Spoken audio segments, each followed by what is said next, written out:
प्रतीतियां और वास्तविकता। प्रश्नकर्ता कहता है, आप बारंबार यह कहते रहे हैं कि समस्त घटनाएं कारण रहित होती हैं। कोई भी बात बस होती भर है और उसका कोई कारण सुनिश्चित नहीं किया जा सकता। परंतु निश्चित ही प्रत्येक बात के एक या कई कारण होते हैं।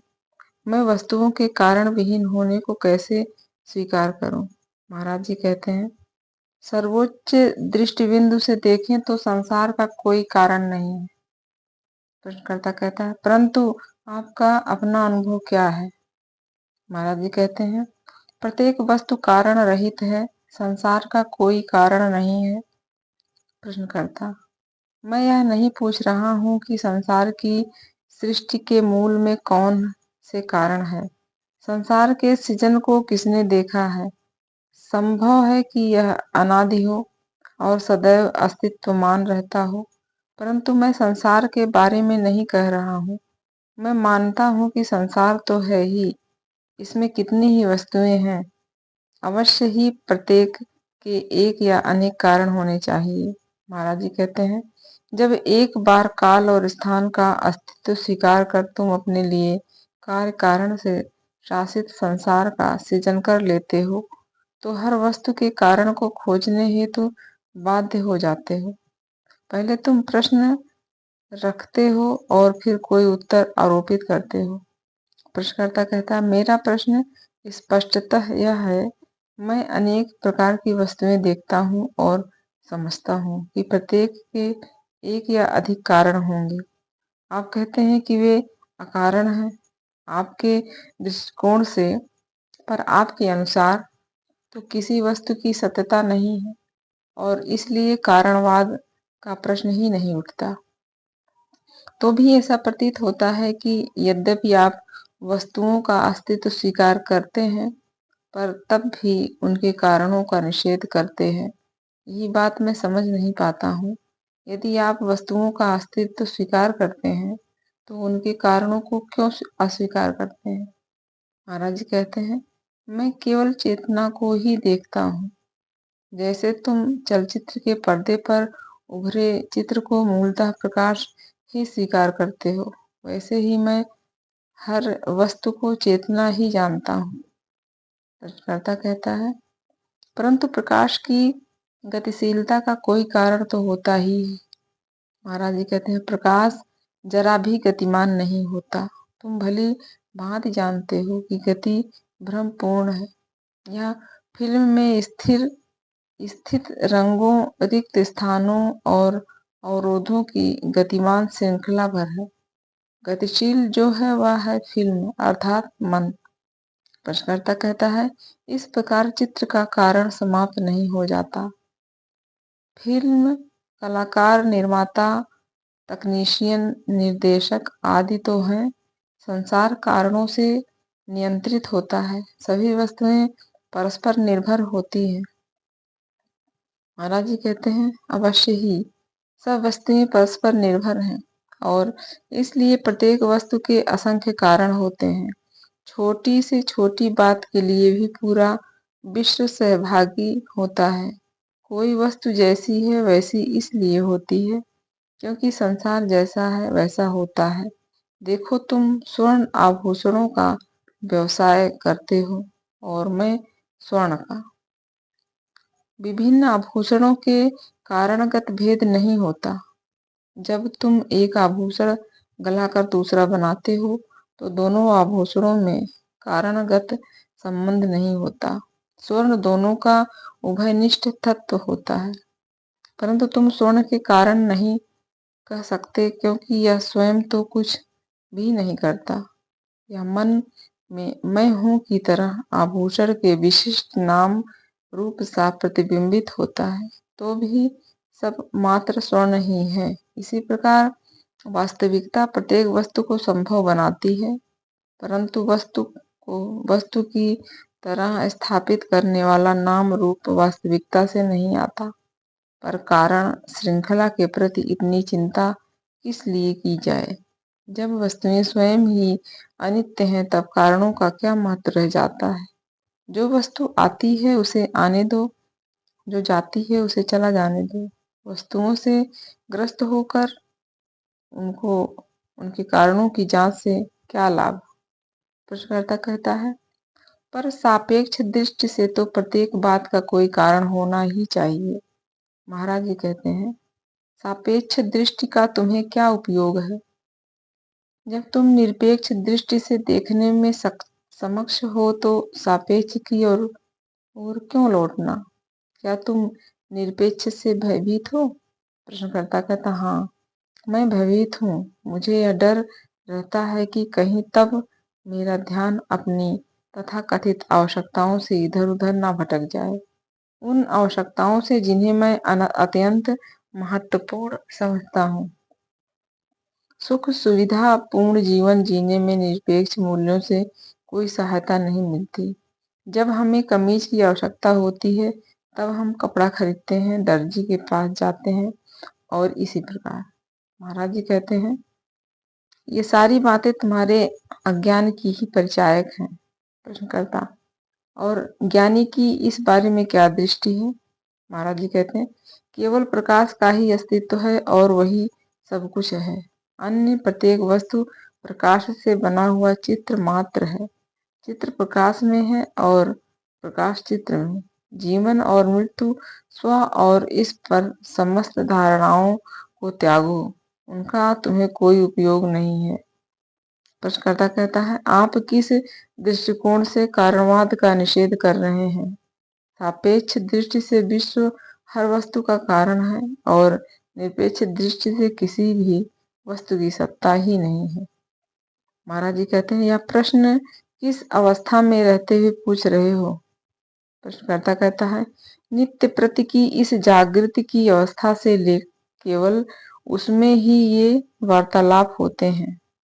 महाराज जी कहते हैं, जागृति की अवस्था में ही ये सब समस्याएं उठा करती हैं, क्योंकि उस समस्या की यही प्रकृति है।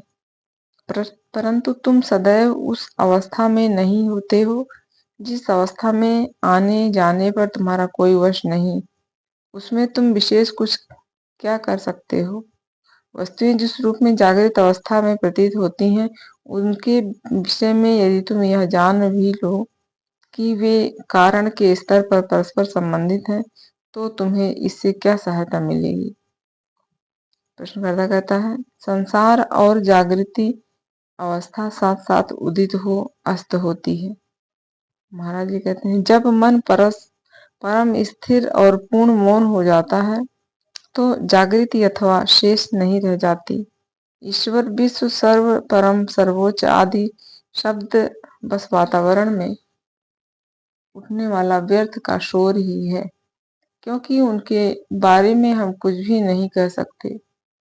महाराज जी, तुम किन प्रश्नों को पूछ रहे हो, उनके उत्तर केवल तुम ही दे सकते हो। प्रश्नकर्ता कहता है, इस प्रकार आप मुझसे छुटकारा न पाइए। कितनी शीघ्रता पूर्वक आप सर्वत्व, विश्व और इस प्रकार की काल्पनिक वस्तुओं के बारे में बोलने लगते हैं। वे आपके पास आकर आपको उनकी ओर ये वक्तव्य देने से रोक नहीं सकती। मुझे उन सारी उत्तरदायित्व विहीन सामान्यीकरणों से घृणा है और आप उनका व्यक्तिकरण करने की आदत से बाध्य हैं। यदि कारण न रहे तो न तो कोई व्यवस्था संभव होगी और न उद्देश्य प्रेरित कार्य का किया जाना संभव हो पाएगा। प्रश्नकर्ता कहता है, मैं जानता हूँ कि यह संभव नहीं है। मैं तो केवल इतना ही जानना चाहता हूँ कि क्या हर बात के कुछ न कुछ कारण अवश्य होते हैं, और यह भी कि क्या उन कारणों को प्रभावित किया जा सकता है ताकि घटनाओं को परिवर्तित किया जा सके। महाराज जी कहते हैं, घटनाओं को प्रभावित करने हेतु यह आवश्यक नहीं कि उसके कारणों का ज्ञान हो ही। कार्य करने की कितना घुमावदार विधि! क्या तुम ही प्रत्येक घटना के आदि और अंत नहीं हो?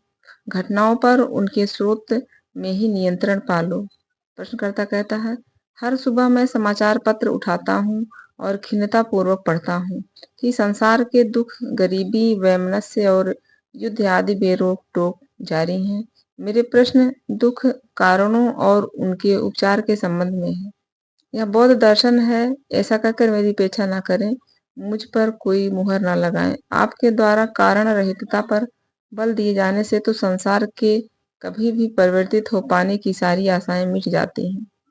महाराज जी कहते हैं, तुम भ्रमित हो क्योंकि तुम यह विश्वास करते हो कि तुम संसार में हो। संसार तुम में नहीं। पहले कौन आया? तुम या तुम्हारे माता पिता। तुम कल्पना कर लेते हो कि तुम एक निश्चित स्थान और निश्चित समय पर जन्मे थे, कि तुम्हारे माता पिता हैं, कि तुम्हारा एक शरीर विशेष तथा एक नाम भी है। यह तुम्हारा पाप है और यही तुम्हारा संकट भी। यदि तुम इस दिशा में श्रम करो तो अपने संसार को अवश्य परिवर्तित कर सकते हो। इसे अवश्य करो। तुम्हें कौन रोकता है? मैंने तुम्हें कभी भी यह प्रोत्साहित नहीं किया।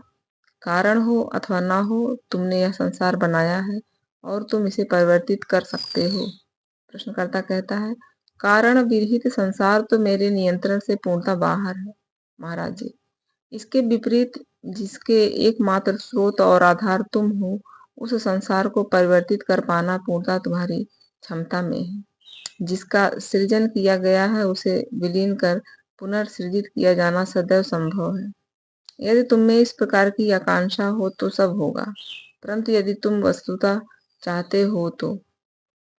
प्रश्नकर्ता कहता है, मैं केवल यह जानना चाहता हूँ कि संसार के दुखों के बारे में क्या किया जाए।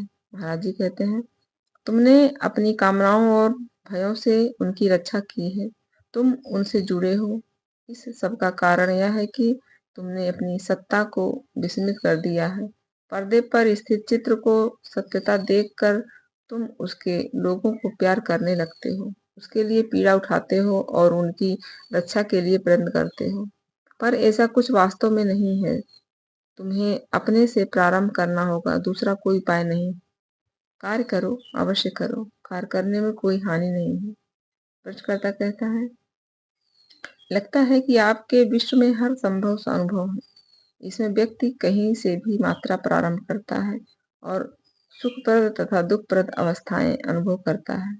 इससे प्रश्न और खोज उत्पन्न होती है, जिससे कि दृष्टि विस्तीर्ण हो जाती है तथा व्यक्ति को उसके संकीर्ण और स्वनिर्मित, सीमित और स्वकेंद्रित संसार से बाहर आने में सक्षम बनाती है।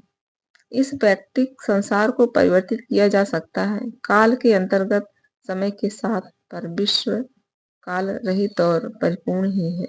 महाराज जी कहते हैं, प्रतीति को वास्तविक मान बैठना एक दुखद पाप और समस्त प्रकार की अनिश्चितताओं का कारण होता है। तुम सर्वव्यापी, शाश्वत और असीम सृजनात्मक चैतन्य चेतना हो। अन्य सब कुछ लौकिक और अनित्य है। जो तुम हो उसे ना भूलो। इसके साथ ही अपने हृदय की पूर्ण संतुष्टि तक कार्य भी करो। कार्य और ज्ञान परस्पर मिलकर आगे बढ़े। प्रश्नकर्ता कहता है, अपने हृदय में तो मुझे यही अनुभव होता है कि मेरी आध्यात्मिक प्रगति पर मेरा नियंत्रण नहीं है। अपनी योजनाएं बनाकर उन्हें पूर्ण करने के प्रयास से हम कहीं ना कहीं पहुंच पाते हैं। मैं बस अपने चारों ओर एक घेरे में घूमता रहता हूँ। जब ईश्वर किसी फल को पका हुआ पाता है तो उसे तोड़कर खा लेता है। जो भी फल उसे कच्चा प्रतीत होता है वह संसार रूपी वृक्ष पर एक दिन और टिका रहेगा। महाराज जी कहते हैं, क्या तुम सोचते हो कि ईश्वर तुम्हें जानता है? उसे तो संसार का ज्ञान भी नहीं। प्रश्नकर्ता कहता है, आपका एक भिन्न ईश्वर है और मेरा भिन्न। मेरा ईश्वर दयालु है, वह हमारे साथ पीड़ा भोगता है। महाराज जी, तुम एक को बचाने के लिए प्रार्थना करते हो जबकि हजारों मरते हैं, और यदि सभी का मरना रुक जाए तो धरती पर स्थान ही शेष ना रहेगा। प्रश्नकर्ता कहता है, मैं मृत्यु से भयभीत नहीं हूँ। मेरी चिंता दुख और पीड़ा के संबंध में है। मेरा ईश्वर एक सीधा साधा ईश्वर है और कुछ कुछ असहाय भी। उसमें यह शक्ति नहीं कि हमें बुद्धिमान बनाने के लिए बाध्य कर सके। वह बस प्रतीक्षारत खड़ा रह सकता है। महाराज जी कहते हैं, यदि तुम और तुम्हारा ईश्वर दोनों ही असहाय हैं तो क्या इससे यह सिद्ध नहीं होता कि संसार संयोग जनित है? और यदि ऐसा ही है तो एकमात्र कार्य करने में तुम समर्थ हो, वह यही है कि इससे पार चले जाओ।